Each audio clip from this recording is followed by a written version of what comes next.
All right. Hello, everybody. Welcome to Rethink Life, our 100th episode. Woo!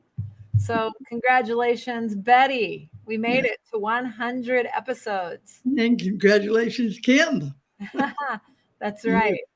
you So, persevered. that's right. So, this episode, we continue with I Am My Own Ancestor as the reference material, and we are going to be talking about like or dislike. What's the difference?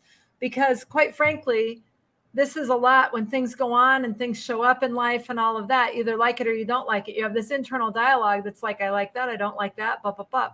To the degree that that is what guides you, so you avoid what you dislike and you like what you like, you're trapped and you have no way to see beyond that. So we wanted to really tackle it and take it on. So to that end, we have a really fun episode. Mom, is there anything you would like to say to introduce our subject? Yeah, because as human beings, what we do is try to fix it. And as in Margaret's words, that's the concept trying to fix the concept. You're still stuck in the concept, so you haven't gotten anywhere. Right. So what you do is leave that basis of belief, leave it alone, Right. and be willing to listen so you can hear what might be of value. Yeah. And seeing that there's just one thing going on and it goes on perfectly, whether I like it or not. Yes. Yes. Very cool.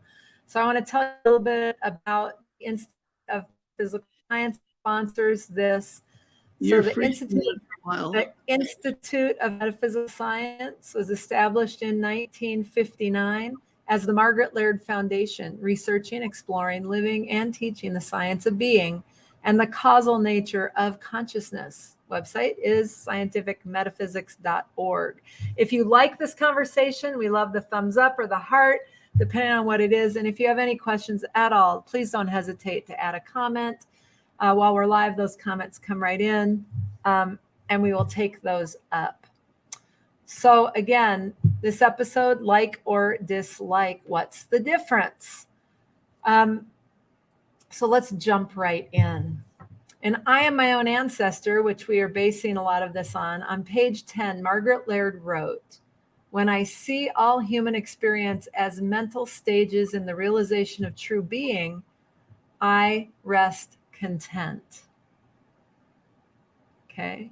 So Yep. contentment is a function of being clear about the facts of being. You notice that when you're content, you're not mentally rushing around trying to fix something or change it or manage it or organize it or anything. You sit back and say, wonderful. Right. And you don't fall into the trap of like or dislike. Yep. You're just content and you're willing. Yep. You're willing. And willing means leaving it the way it looks, knowing that it's what's present is just fine. Exactly. My point of view doesn't make a whole lot of difference. Right. Right. Exactly. And on we go. Walk on. And Yep. you'll find that when you have a strong reaction, like a strong dislike, what you're doing is blinding yourself to the facts of being. You're blinding yourself to the possibility that might be present that you can't see because you're so strongly attached to your dislike or you're so strongly attached to your like. Yep. So in Science and Health on page 231, line 16, Mary Baker Eddy wrote, God is not the author of mortal discords. Discords have only a fabulous existence, are mortal beliefs which divine truth and love destroy. Mm-hmm. So any discord at all is a mortal belief. Yeah, and the fun thing I had with that statement was looking up the word fabulous, because we have such a common usage of how great that means it is. Right. But actually, in the dictionary as well, what that means is that it's a myth and a legend. Fabulous is beyond reality. Right. So how you doing? Fabulous. Out there in the ether somewhere. Right. Beyond myth and legend. All right. So, anyways, anything else on that? Because it's really looking at your reactions, your judgments, your opinions to the way it looks. Yeah. And the more tied in you are, and the more expectations you have for a certain outcome, when that outcome doesn't show up, you then have disappointment, or you have fear, or you have anger, or you have whatever it is. And all of that's part of dislike. Or you might say, oh my God, this is awesome. And you double down only to realize, well, maybe so, maybe not. Yeah. And all of that liking and disliking, either extreme and all the stuff in between it, limits you to be free, to allow it to be however it's supposed to be. Right. So enjoy the ride no matter what dress it's wearing. Yeah. Kind of thing. I know I just mixed metaphors, but anyways. Yep. Okay. And then in your book, Mind is the Athlete, on page 31, you say the divinity that embraces the humanity of every single individual knows no limitation in any direction of thought. Yep. When I'm free, I just have a real opening for seeing the impossible become possible. Yeah.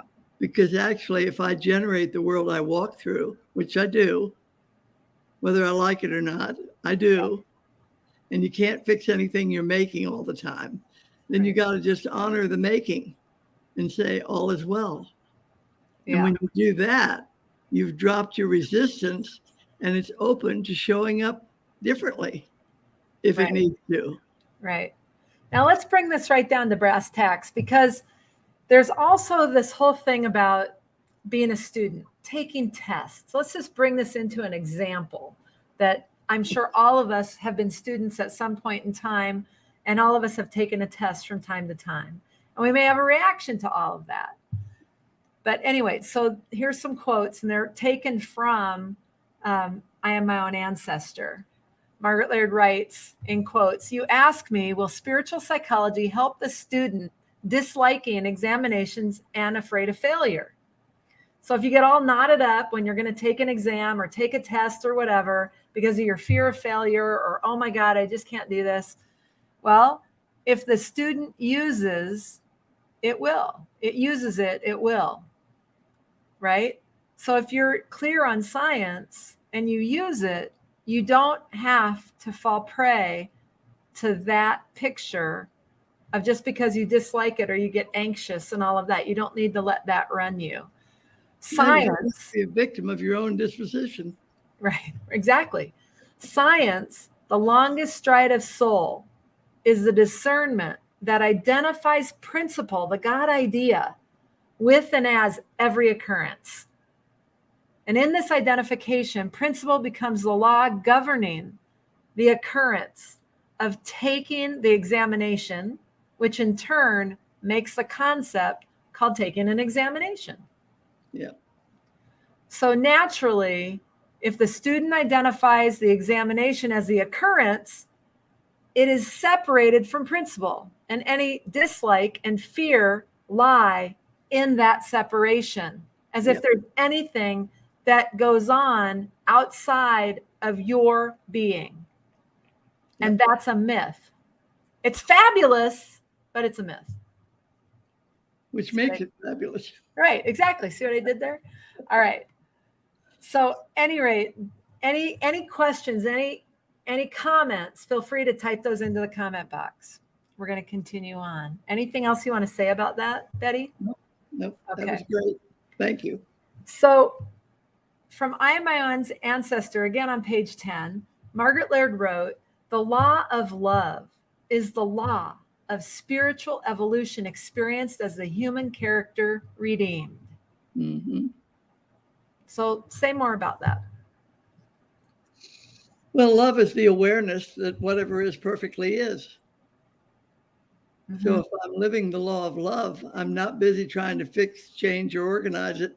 I'm appreciating and enjoying that all is well. Yeah. Yeah. Yeah, very good. And on page 31, line 21 in Science and Health, Mary Baker Eddy wrote it this way: to fear sin or belief in duality is to misunderstand the power of love and the divine science of being in man's relation to God. So unpack that, if you would. Well, I have to look at it again here. To fear sin is to misunderstand. Well, yeah, any fear has separated you from who you are. Yeah. It blinds you to reality present. Mm-hmm. And then you're just looking at the picture. And the language picture of your understanding doesn't even exist, really. It's just your best point of view. It's the best view you got, you know. But you don't want to be a victim of it. You want to just look at it and say, oh, that's the way it looks right now? Yeah. Huh. Yeah. Yeah, for sure. Okay. And then in your book, On Mind as the Athlete, on page 33, you say it this way: the experience of fulfillment and ecstasy is present whenever you discover and access a self beyond your personal identity. Yep. So when you get that you're all of it, not just this, but all of it, so much more expansive, now you access and discover that self that's beyond the look, that's beyond the piece that I've got on the board, so to speak, of life. Yep. Or of human living. Yeah, exactly. Yeah. And so is there anything to like or dislike? You know, and what is there really to like or dislike? What is it that drives your likes or dislikes? Well, you know, one of the things that's helpful about just having that to mull over, because we all have stuff we like and we all have stuff we don't like. Mm-hmm. And so what's the difference? And the difference is this: if I really, really like it, I'm setting myself up for disappointment. If I really, really don't like it, I'm depriving myself of being okay. Right. So I'm playing the game with myself as a victim. Right. Yeah, that's exactly what I was going to say. And what I was seeing is that you're not being self-responsible. That's right. When you have a like or a dislike or a judgment or whatever about whatever's going on, you're assigning cause erroneously. That's right. And then it makes you a victim of that thing. Like, well, it made me do it. Like you could look at trading in the markets and stocks. And we all know that's been, kind of been very volatile.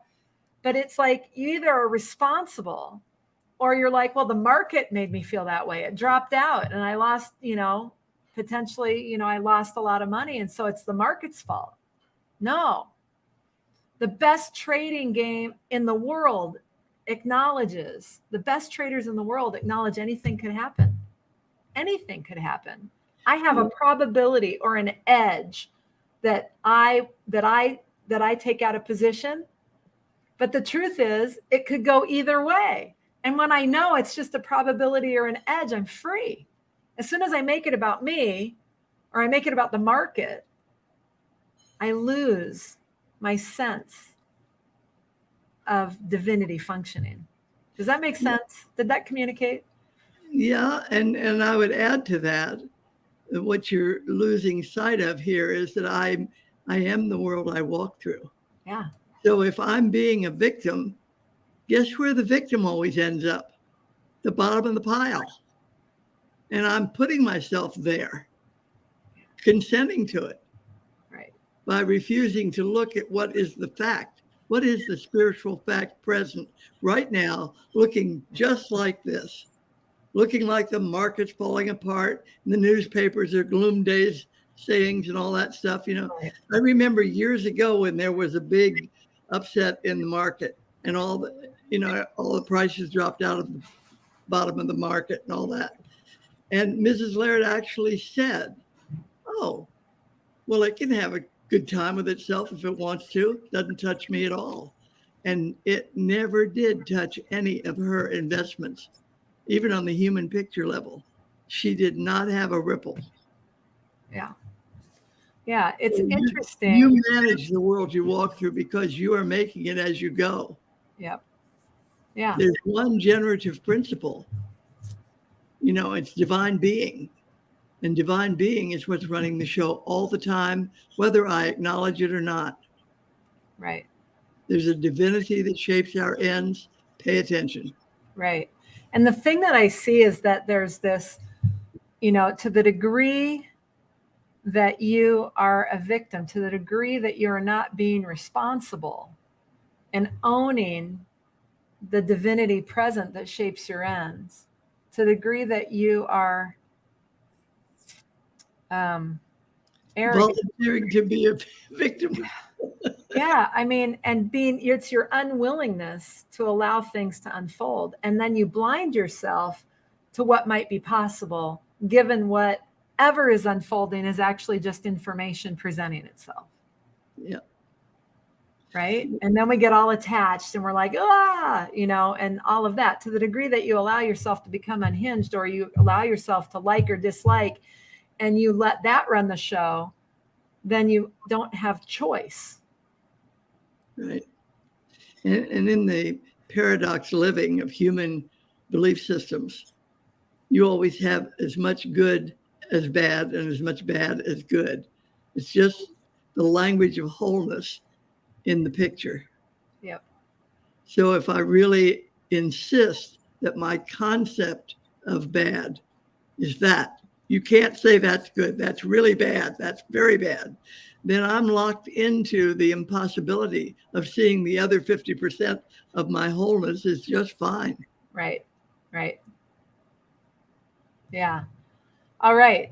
So moving on page 12, Margaret Laird and I Am My Own Ancestor wrote, the image truth forms in human thought acts as a barometer. It shows whether you are living consciously as individuality or unconsciously as personality. And like dislike, when you say what's the difference, you could basically say not much, because it's all living unconsciously as personality. Mm-hmm. And when she says unconsciously, she's talking about not filled up with the human point of view, not filled up with the doom and gloom or the picture or the definitions you've had of what's good and what's bad and what I want and what I don't want and who did it to me. Right. That's the unconscious. That's the unconscious as personality. No, that is. Yeah, it is, because it says it shows whether you're living consciously as individuality or unconsciously as personality. Okay, great. But she also often talks about the infinite unconscious, and I was trying to make that point. Yeah, that's not what she said here, though. Okay, great. Okay. All right. And then in Science and Health on page 239, starting on line 20, the objects we pursue and the spirit we manifest reveal our standpoint and show what we are winning. Yep. Could you say you're always winning at the game you're playing? Of course. Sometimes you don't like what you win, but you're always winning because you set the market. Right. And you're either responsible, or you're a victim. Yep. But it's the game you're playing and you're winning at whatever that game is. So it could be an interesting conversation to look at. Well, what game am I playing? Yeah. Really. What have I enrolled in? Right, exactly. And then in your book, Mind is the Athlete, you say on page 35, self-discovering is pure joy when you recognize that who you are is your ever-present help, immediately available in every situation, as a resource capable of answering your every need. Yeah.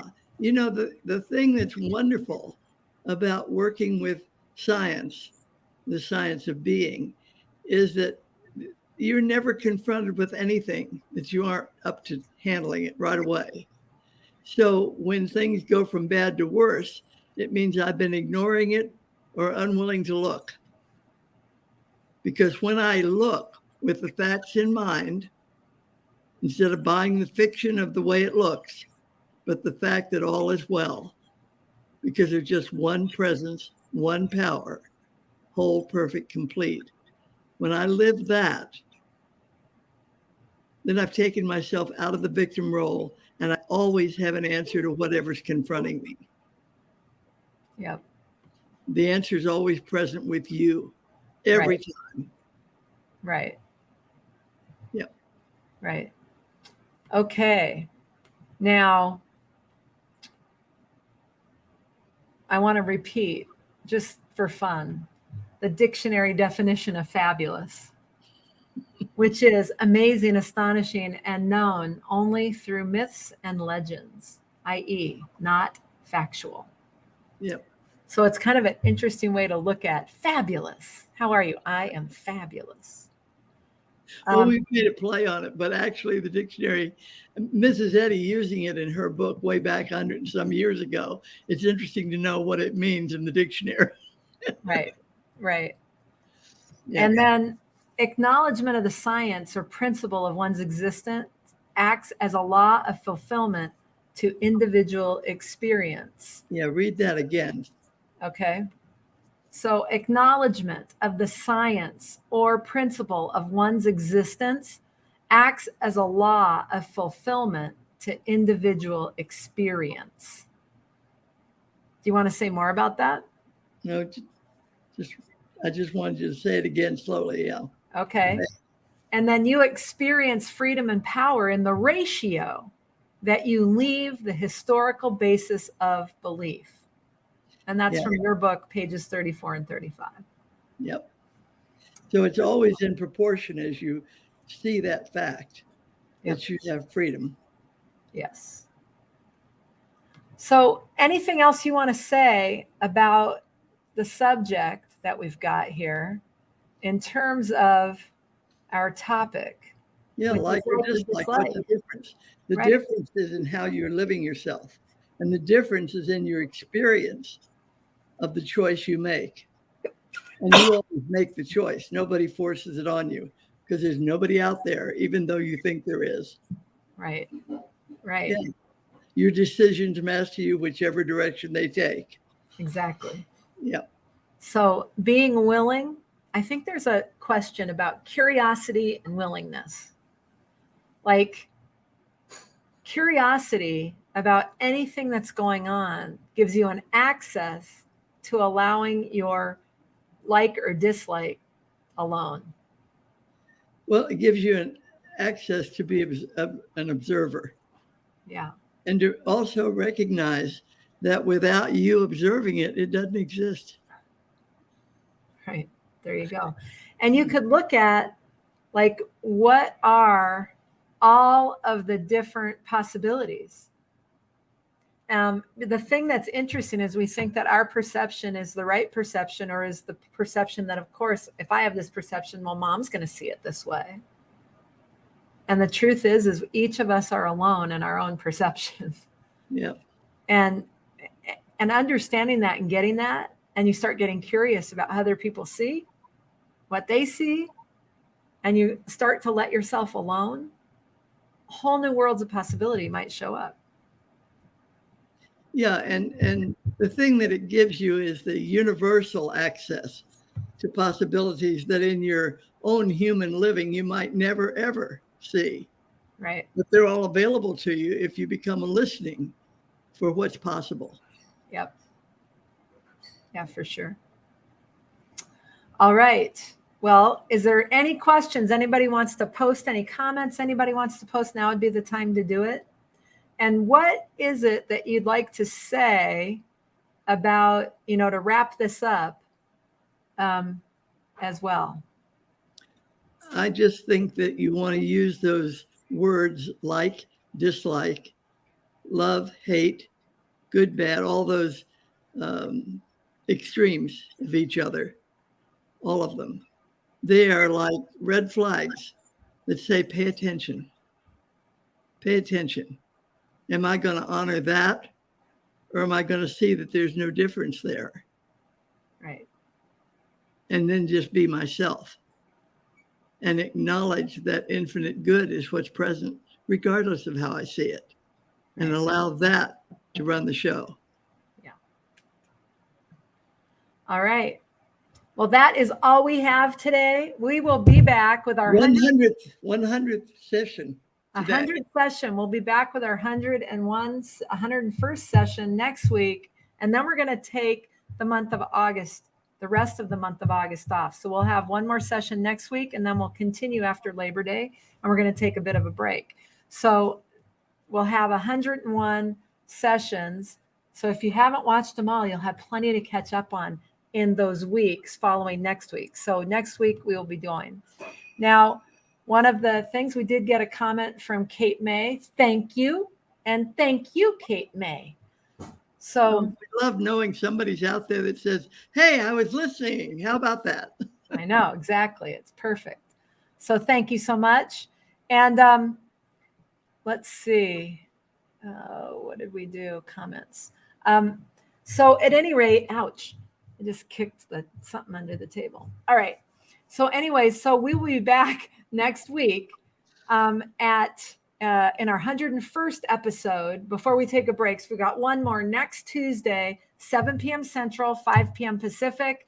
We look forward to seeing all of you then. And it's going to be another episode based off of I Am My Own Ancestor. So if you haven't got it yet, you might want to look at picking up a copy, going out to the IMS website at scientificmetaphysics.org. Pick up your own copy because you can follow along. You can look in between. You can go back to past episodes where we're talking about this and bring yourself right up to speed and join in that inquiry, that education and that study that will help you be more effective in living science.